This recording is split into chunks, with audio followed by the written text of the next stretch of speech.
Reforma zgjedhore dhe ajo territoriale presin dritën jeshile të parlamentit në mënyrë që të nisin punën. Megjithatë, përbërja e komisioneve solli oponencën e opozitës, që kërkoi barazi në komisione, por sqarimet u dhënë nga kreu i grupit parlamentar Tauland Balla, i cili vuri theksin tek gjithë përfshirja.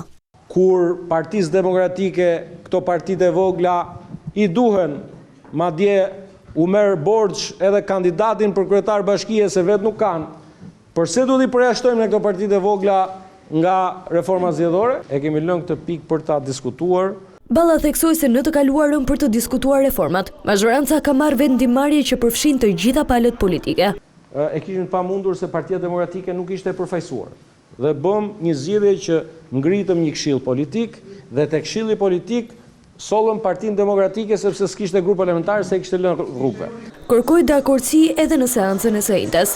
Nesër do të ngrihet reforma zgjedhore, të shpresojmë që do të ngrihet me konsens. Kreu i grupit parlamentar komentoi dhe pretendimet se presidenti i Republikës është paguar nga një spital privat si i punësuar. Presidenti i Republikës nuk ka kryer asnjë shkelje dhe nuk do shkarkohet. Në deklaratën për media, Tauland Balla ftoi gjithashtu qytetarët që të bashkohen në protestën e ditës së premte në mbrojtje të ish komandantëve të UÇK-s.